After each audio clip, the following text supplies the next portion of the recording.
Hello students, today we are going to start with a new chapter, that is your circles.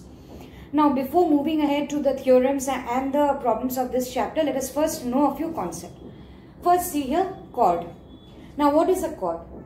The line segment that joins 2 points of a circle is called as the chord. So see here, P and Q are the 2 points of a circle. So this is the chord of the circle. Okay. Now next is your diameter.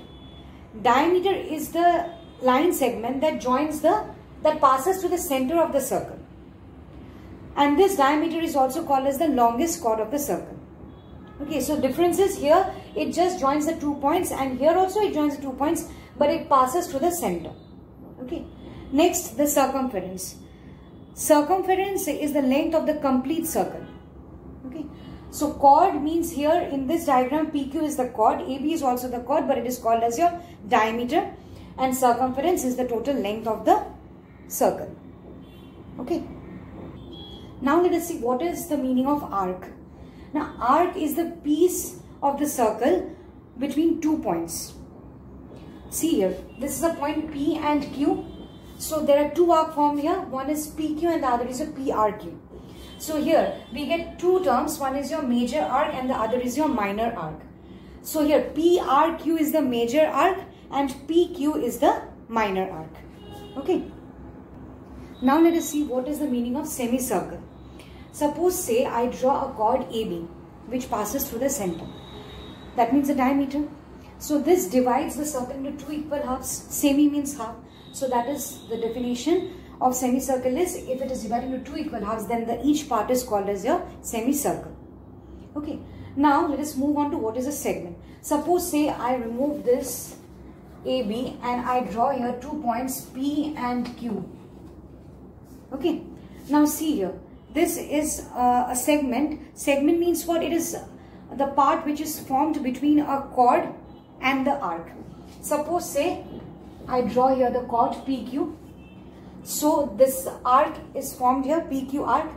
So this arc and this chord forms a segment. So this becomes the major segment and this becomes the minor segment. Okay. So the region that is between the chord and the arc is called as a segment. Okay. Next let us move on to sector. Now what is a sector? It is the region between the arc and the radii. See here, this is the radii. OA and OB are the radii of the circle. So the region between this arc and the radii of the 2 radii of the circle is called as your sector. So here I get 2 radii OA and OB, and this is the arc that is produced. So here this is the major sector and this is the minor sector. Okay. Segment means what? It is the region between the chord and the arc, and here it is the region between the arc and the 2 radii joining the center to the end points of the arc. Okay.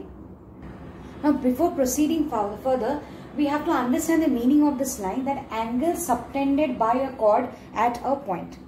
Now suppose say this is the circle and PQ is the chord here. Okay. So here I make an angle PRQ. So this is an angle that is formed by this chord, that is subtended by a chord. Subtended lie above this chord. So subtended by a chord at the point R. So this angle PRQ, it is subtended by a chord PQ at the point R. Okay. If suppose I say that POQ. So POQ is the angle subtended by the chord PQ at the point O. Okay. Now let us move on to theorem number 1. Now in theorem 1 it states that equal chords of a circle subtend equal angles at the center. Equal chords of a circle subtend equal angles at the center.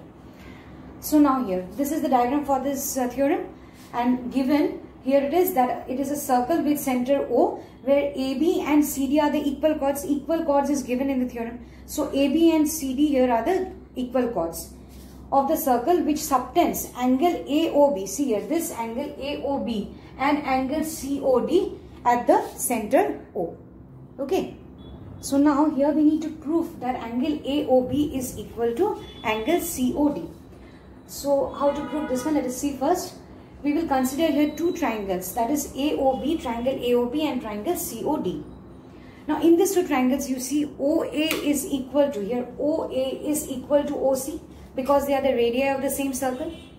Similarly, OB is equal to OD. They are also the radii of the same circle.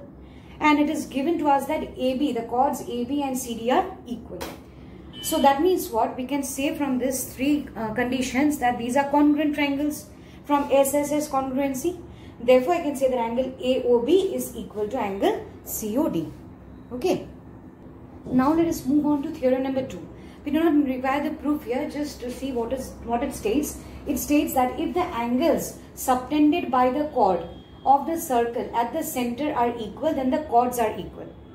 That means what? In the last proof we have to prove that angle AOD is equal to angle COD, and it was given to us that the chords AB is equal to CD. But in this case, we have to show that the chords AB is equal to CD and the angles AOD and COD are equal. So this is the converse of theorem number 1.